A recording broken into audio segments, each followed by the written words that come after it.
Hello, everybody. Thank you for coming to my presentation. My name is Yihan, and I'll be sharing some of my doctoral research on copy number variation in wild poplar. For the purposes of this talk, I'd like to define copy number variation. So copy number variation, or CNV, is a subclass of genomic structural variation, where regions of the genome are duplicated, creating variation among individuals. Copy number variants can range in size from 1 kilobase to 1 megabase, but now it is possible to find copy number variants as small as 50 base pairs through using next generation sequencing and newer bioinformatics software. In plants, copy number variants may affect between 8% to 15% of the genome, which is a significant proportion.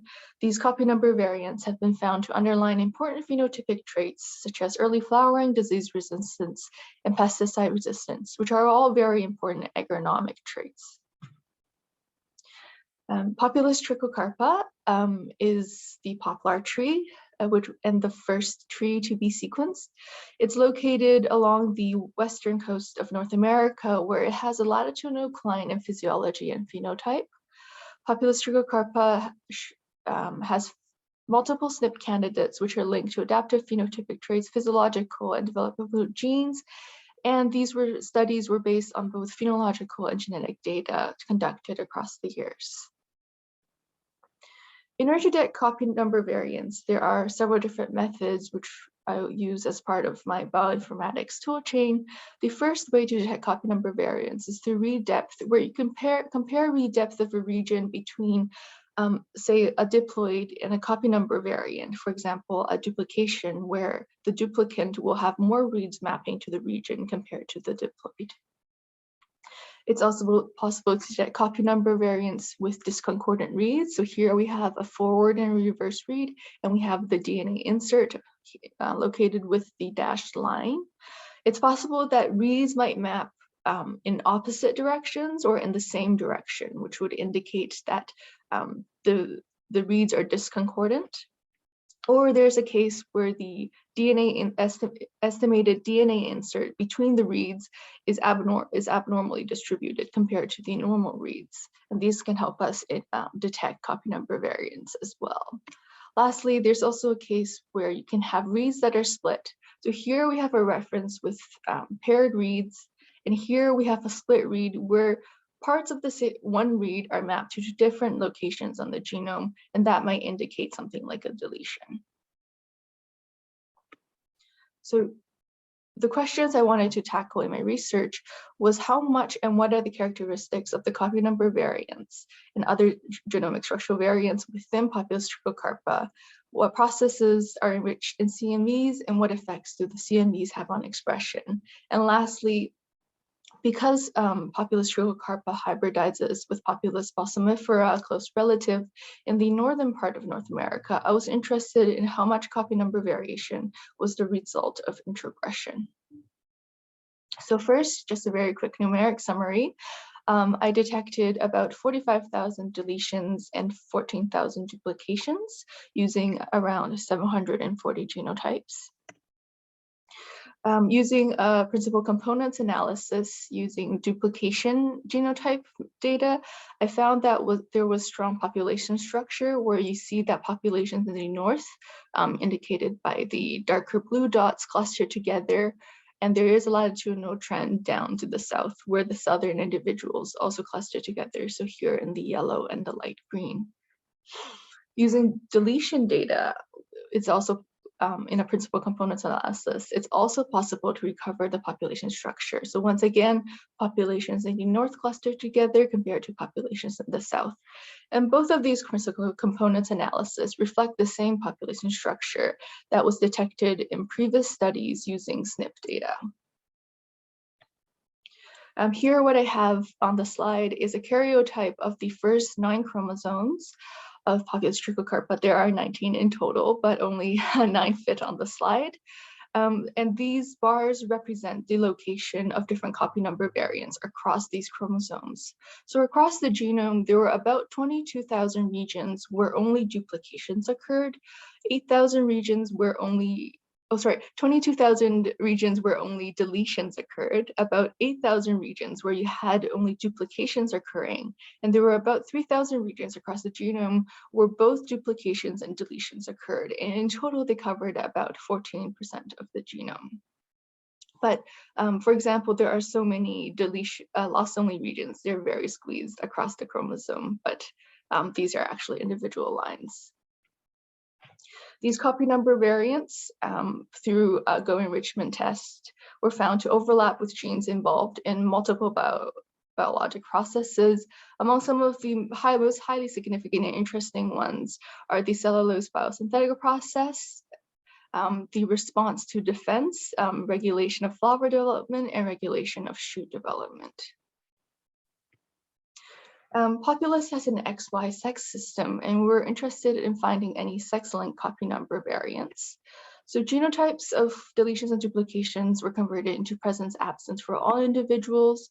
We summed up counts across sex for individuals with phenotypic sex observations, and the sex phenotyping was done in a previous study, so we had the data available to do this analysis, and we tried to find nearly mutually exclusive copy number variants between sex. So if there were any copy number variants that were only found in one sex and not the other.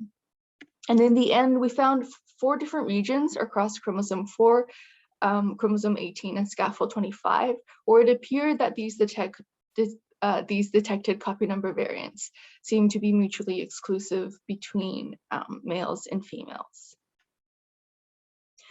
We analyzed expression variation due to copy number variants in 423 genotypes. These were done in 2 different tissues, so leaf and developing xylem. I quantified reads with salmon, and we only examined 6 effects using genes that directly overlap with these copy number variant regions. And what we tried to see was to see if the copy number state was correlated with gene expression.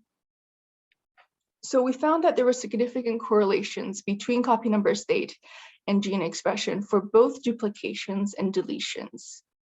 Even though we may expect that as copy number increases, we'd have increased expression, there are actually a lot of significantly negative correlations where essentially gene expression decreases with increasing copy number, though there are more positive correlations than negative correlations. And these genes that were found to be significantly correlated with copy number variation have been enriched in a number of catabolic and biosynthetic processes. We also looked at significant correlations with leaf expression. So similar to the pattern we see with xylem expression, there are a lot of positive correlations, but also negative correlations where gene expression decreases with copy number for both gains and losses. And in doing a Go enrichment test of leaf expression, significantly correlated genes with leaf expression, we found that biological processes such as heat acclimation, photorespiration, and responses to heat were significantly enriched. To examine introgression among Populus trichocarpa and Populus balsamifera, we took in data from previous experiments where they quantified the amount of admixture within these 2 species. So we genotyped together copy number variants for both Populus balsamifera and Populus trichocarpa. And what we found was that there is strong population structure between Populus trichocarpa here in blue and the Populus balsamifera genotypes here in red. But you can see that there are some individuals in the middle which appear to look like hybrids. And this occurs for both duplications as shown in this PCA here, and also deletions in this PCA here. There were several dozen individuals of known admixed background for both species, some individuals that were putatively pure individuals, and a lot of individuals that had unknown backgrounds. So to quantify where the copy number variant may have originated, what we did was that we tried to use a breakdown where if the copy number variant is ancestral, it should be found in both admixed and pure genotypes of both species. If it's copy number variant that arose in trichocarpa only, it should be only found in the admixed and pure trichocarpa, and the same case for the balsamifera copy number variants. But if they were found in balsamifera and introgressed, they should be found in admixed trichocarpa, but not in the pure trichocarpa. And the same case occurs in reverse for copy number variants that occurred in trichocarpa and introgressed into balsamifera. So in total, we found about 67,000 copy number variants. About 4,000 of them were at high occurrence in both species, so putatively ancestral. There were about 30,000 copy number variants that were only found in Populus trichocarpa and 10,000 in Populus balsamifera. We had about 1,500 copy number variants that are putatively introgressed copy number variants into Populus trichocarpa, and about 2,700 copy number variants that were found in Populus trichocarpa and likely introgressed into Populus balsamifera. And here is a count of the number of copy number variants found across all the different genomes. For almost all of the chromosome, you can see that the number of trichocarpa, shown in blue here, copy number variants outnumber balsamifera variants, except for chromosome 14 here, where there's a lot more Populus balsamifera copy number variants. So lastly, we found that copy number variants affect a significant proportion of the trichocarpa genome and contribute to population structure. And these copy number variants cover genes that are involved in important biosynthetic processes and phenotypic traits. Several copy number variants appear to be sex-linked, but are distributed across the genome, possibly the result of a misassembly, because from other research, we know there is only one sex-determining region. And lastly, that introgression appears to have contributed to copy number diversity in both species.